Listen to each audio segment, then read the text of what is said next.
As we celebrate Black History Month, you may know her best for the iconic photographs of her big and perfect afro, but there's so much more to the activist, author, and educator Angela Davis. The Oakland Museum of California is hosting an exhibit of worldwide significance about Davis. It's called Seize the Time. Cron 4's Pam Moore takes us there. If we are serious about being advocates of freedom, we have to be willing to struggle. And I'm very happy that I've participated in movements that have done that.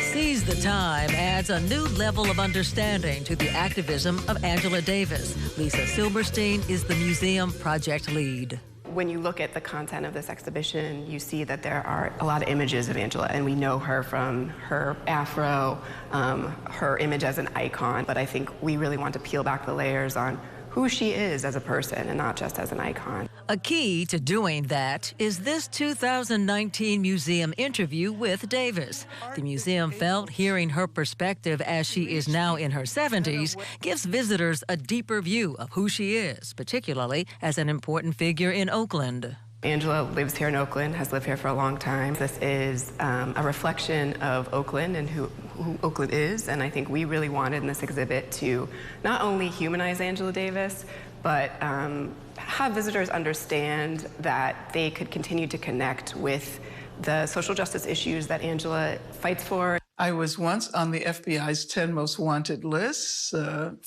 ended up spending time in jails in New York, in Marin County, and in San Jose. All of the existing powers, the president of the U.S., the governor of California, the head of the FBI, they were all arrayed against me. Angela Davis grew up in an activist family in Jim Crow, Alabama. She grew politically in the turbulence of the 1960s. A member of the Communist Party in 1970, police said a San Rafael courtroom shooting was with guns registered to her. She went into hiding, was later arrested. That instigated a call for her freedom that exploded around the world. So 95% of this collection is yours. Yes. Lisbeth Tellefson has a 40-year friendship with Davis and thousands of pieces chronicling her life. Author of the book by the same name, she is the exhibit archivist. Among the highlights, the relationship between art and activism. This piece here from France illustrates that this was a global movement, to free political prisoners, and that the eye of the world was on the U.S. The exhibit links Davis's year-plus time in jail with informing her battle against mass incarceration and its connection to slavery. In 1972, ultimately, an all-white jury in Marin County finds her not guilty on all counts. Could Black political activists get a fair trial in this country? Angela is one of the few wins.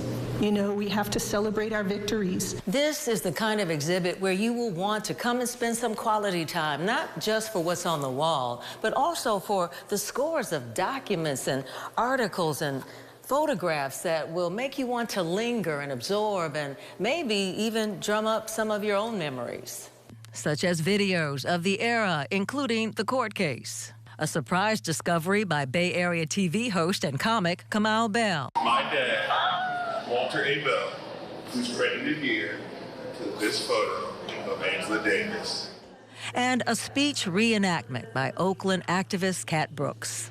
She's an extraordinary role model. I think her life is extremely important, not only for what she's done, but what she continues to do and what she represents as a model for future activists. And I think it's our job to do the work today that is not so much going to achieve the final goals that we might be imagining, but that will keep those goals alive.